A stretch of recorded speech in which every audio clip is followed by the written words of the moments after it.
Dune 2 is currently out in the theaters. The greatest movie in the world? Me and Dom are going to let you know. Stay tuned.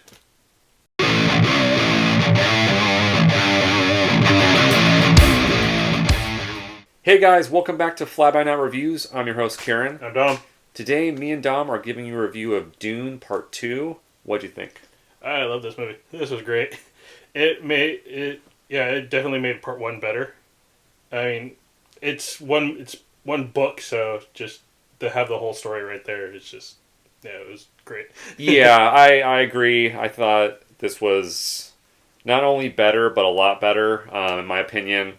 It just felt there was more at stake, I guess. But like you said, it was basically supposed to be one big movie. Right.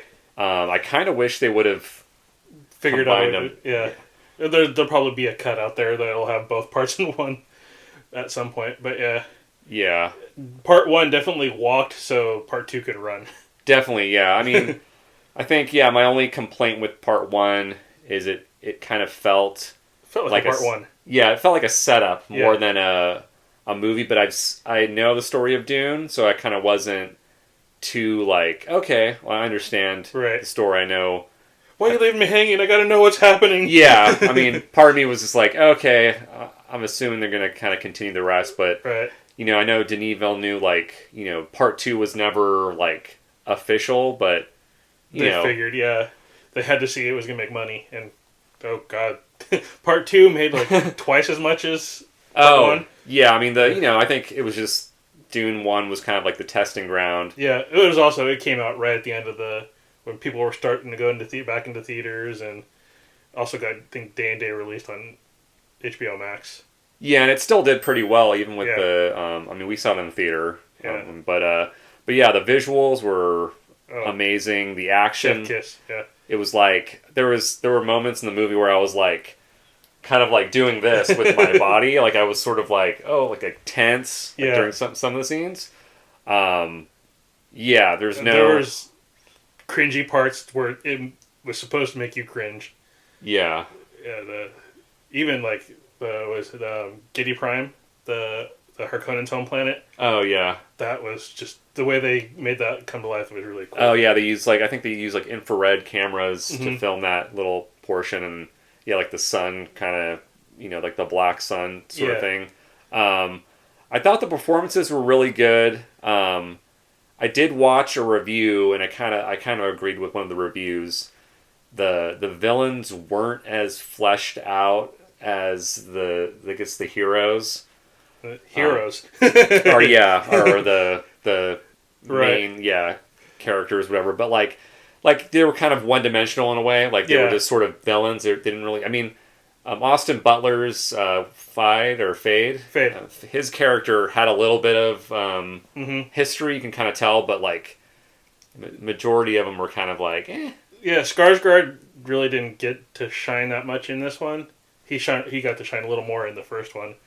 But, yeah, I mean, they did great with what they had. Yeah, I think... This actually makes me think that of wrestlers that have become actors, Dave Bautista is he's the best one. Yeah, for sure. John Cena's kind of getting there, I think. He has potential. But yeah, definitely Bautista sort of proved himself. Rock may be popular, but The Rock plays The Rock in every freaking movie he does, so... Yeah, for sure. Bautista's a little bit more well-rounded. But I think I read an interview with Denis Villeneuve, and he mentioned something about TV was for dialogue and movies were for visuals. Yes, he's very much a visual person. And I think that's probably why the characters aren't as fleshed out. It's more of a, you take more of the visuals with you than the actual characters themselves. Right. It's a careful balance, but yeah. But besides that, I mean, I'm a visual person, and I kind of enjoy that kind of stuff, and I really liked his Blade Runner 2049 as well. Oh, that was a great movie.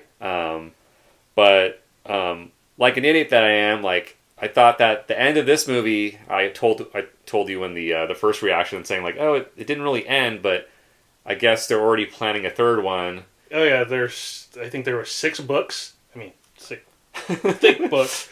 Yeah, these are thick boys. Yeah, but I think this one's going to be Dune Messiah, yes. I guess. Messiah's the next one, yeah. So kind of like knowing that now, I'm like, okay, I kind of forgive the ending a bit because they're obviously going to do a trilogy and it kind of makes sense. But in my mind, it was like the first book I assumed was like beginning, middle, end, and then it just like other books were kind of built afterwards. Yeah. But yeah, and that one actress, Anya Taylor-Joy. A quick spoiler alert if you haven't seen the movie, but I pretty much you nailed it. Guessed it. Nailed who she was going to be. She plays the future Alia, I think Paul's sister. Yeah, Paul's sister in the movie, and she made a brief cameo, which I was like the whole time.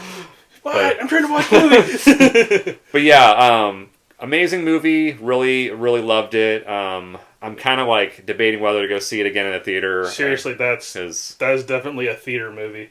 Yeah. If we had an IMAX closer to us, I'd definitely be going to see an IMAX version of that. For sure. But yeah, have you seen it? Let us know. Well, that's it for today's video. Hope you guys enjoyed that. As always, if you like this video, be sure to like and subscribe below. Have you seen Dune Part 2?